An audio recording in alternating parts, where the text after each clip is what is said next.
Hi, my name is Michael Berryann. I'm a senior at North Carolina Central University. This presentation is for field mapping class, and I decided to present about different waterfalls in the state of North Carolina. North Carolina has hundreds of waterfalls throughout the state, mostly in western North Carolina. There are a few throughout the Piedmont, but they are not nearly as big. Um, However, they are an integral part to a lot of our parks and bringing people to those parks. So I wanted to talk some about the few that I was able to see. Parks on any level need funding, so a national park, a state park, a community park, all need funding to help maintain and preserve that park for current and future generations. To get these funding, the parks generally have some sort of attraction. So your community parks are within the community and easy access. Your state parks have different recreation areas for camping, going out on lakes, a lot of hiking. And then you have national level parks that have giant wilderness areas. They have different long trails for through hikers. There's also a bunch of different campsites and a lot of waterfalls in western North Carolina. So they use these attractions and to have people come out to the parks to help spread awareness of those parks and keep the funding for those parks to maintain them. So I was only able to get 12 or 13 waterfalls. The blue dots on the map are the waterfalls that I was able to go to. I went to these in a span of about a day. A few of them I had gone to within the last couple days to get the information that I needed. I used Survey 123 whenever I got to the waterfalls to capture the location, to capture a picture, to rate the trail, and rate the waterfall to see how difficult the trail was to get there and just how pretty the waterfall was. So I am going to go through a few of the waterfalls that I got to see and explain the different attributes and ratings that they have. We're going to start with DuPont State Park. DuPont is a park that is outside Brevard, North Carolina, in western North Carolina. They have a lot of waterfalls. So I only went to 3. They had 8 or 9. And the trails to get to a few of them were very strenuous. They were not easy. There were quite a few people, but I would use caution if you have any issues with hiking. These could be very difficult to get to. The first one is High Falls. So this was at the very top of my trail that I was doing. It's kind of hard to see, but in the back of the picture, there is a covered bridge at the very top, so you can actually hike around the waterfall and go to that covered bridge. But High Falls is a very tall waterfall. There is a bunch of areas to sit down and enjoy yourself, but there it is slippery to get to and not the easiest one. Triple Falls is also in DuPont State Forest. It is a very strenuous hike. It is actually a part of the hike to High Falls from the last slide. There are 3 waterfalls here. So there's the first 2 in the picture, and then to the left is a third one. So it is a vertical hike up to where the stairs are to get to the base of these waterfalls, but it is well worth it. The waterfalls kind of drown out all the noise around you. There were a few people that were able to make it up there, but it wasn't very crowded. But it is a strenuous hike. Hooker Falls is also in DuPont State Forest. This one is relatively easy to get to. There's a long gravel trail that's had some grade to it, but it wasn't too bad. There's actually a cemetery on the way to this waterfall, which I thought was pretty cool. It's from the 1800s, early 1900s.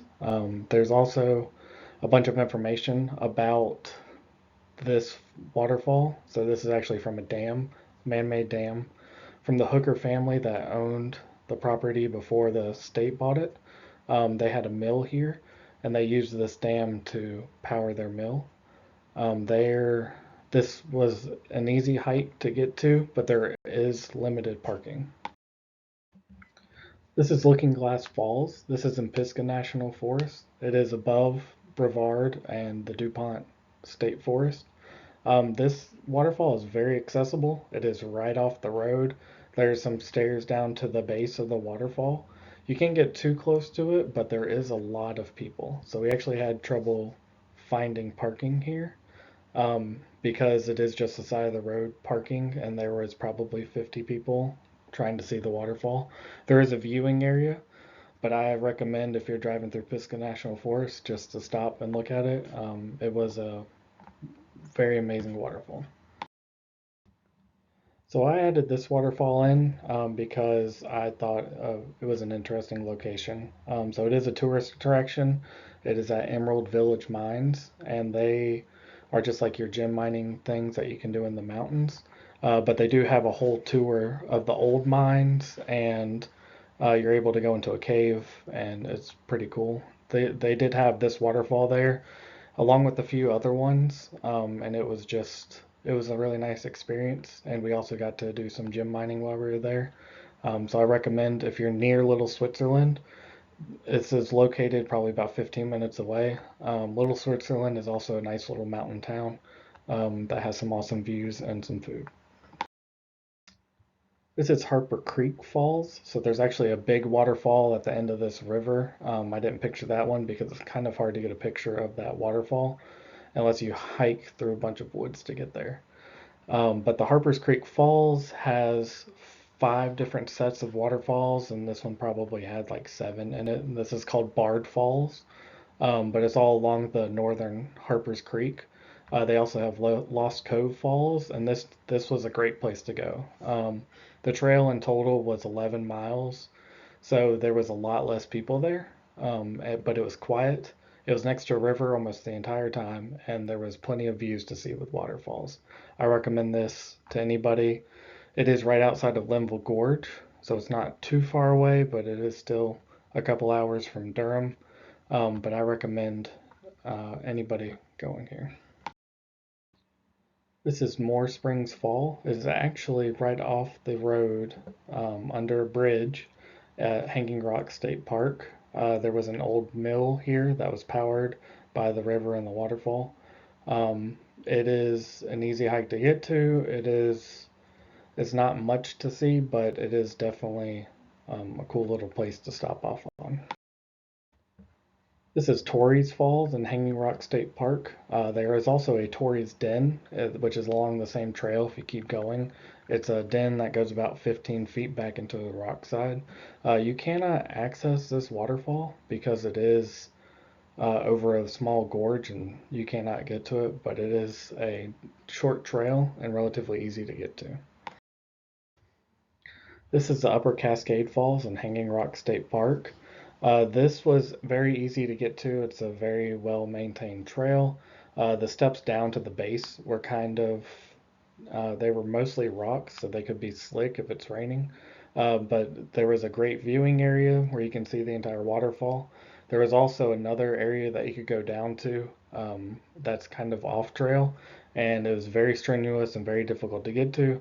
But it leads to a little cove with like a small waterfall right there. This is the Lower Cascade Falls in Hanging Rock State Park. So this is actually down the mountain from the Upper Cascade Falls. This is probably one of the most beautiful waterfalls that I did get to see.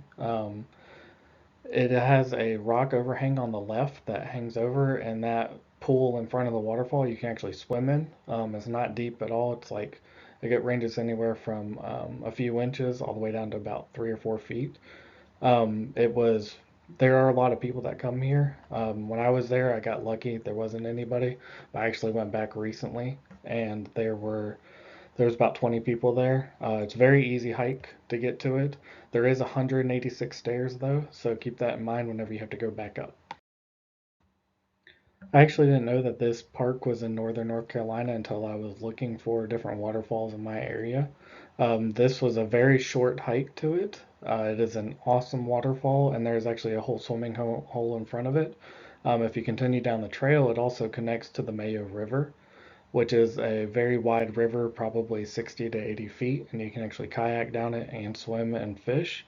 Um, but the waterfall area, it's a couple hundred feet from the parking lot. It's a very easy hike, and it was very quiet and secluded. I included this waterfall on the list because I wanted something that was a little bit closer to Durham. So this is a part of Eno River State Park. This waterfall isn't really much, it's kind of a smaller waterfall.